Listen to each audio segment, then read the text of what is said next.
নমস্কাৰ। আপোনালোকে যদি অসমত চৰকাৰী ঘৰৰ বাবে আবেদন কৰিছিল বা নতুন তালিকাৰ বাবে বাট চাই আছে, তেন্তে আজিৰ এই ভিডিঅ'টো আপোনাৰ বাবে অতি গুৰুত্বপূৰ্ণ।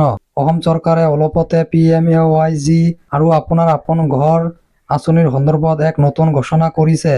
এই ভিডিঅ'টোত আমি আলোচনা কৰিম কোনে কোনে ঘৰ পাব, কেনেকৈ লিষ্ট চেক কৰিব আৰু কিমান টকা সহায় লাভ কৰিব। গতিকে স্কিপ নকৰাকৈ শেষলৈ চাওক। অসম চৰকাৰে ইতিমধ্যে ৰাজ্যৰ বিভিন্ন জিলাত যেনে দৰং আৰু কামৰূপত 11,700তকৈও অধিক হিতাধিকাৰীক ঘৰৰ অনুমোদন পত্ৰ বিতৰণ কৰিছে। মুখ্যমন্ত্ৰী ডক্টৰ হিমন্ত বিশ্ব শৰ্মাই ঘোষণা কৰিছে যে 2026 বৰ্ষৰ ভিতৰত প্ৰতিটো ভূমিহীন আৰু দুখীয়া পৰিয়ালে নিজাকৈ পকী ঘৰ লাভ কৰিব। ধনৰ পৰিমাণ: সমতল অঞ্চলৰ বাবে 1,20,000 টকা আৰু পাহাৰীয়া অঞ্চলৰ বাবে 1,30,000 টকাৰ আৰ্থিক সাহায্য। কেৱল দৰিদ্ৰ জনসাধাৰণ নহয়, মধ্যবিত্ত পৰিয়ালৰ বাবেও চৰকাৰে আপোনাৰ আপোন ঘৰ আঁচনিৰ অধীনত গৃহ ঋণত হোম লোন আগবঢ়াইছে।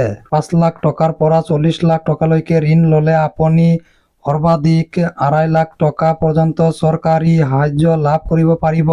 এই আঁচনিসমূহৰ সুবিধা ল'বলৈ আপোনাৰ ওচৰত থাকিব লাগিব কেইটামান ডকুমেণ্ট: ভোটাৰ কাৰ্ড আৰু আধাৰ কাৰ্ড, বেংক পাছবুক, নিজৰ মাটিৰ সঠিক নথি, অসমৰ স্থায়ী বাসিন্দাৰ প্ৰমাণপত্ৰ।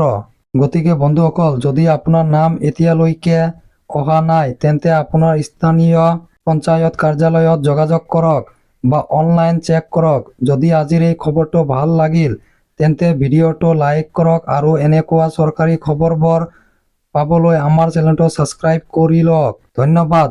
জয় আই অসম।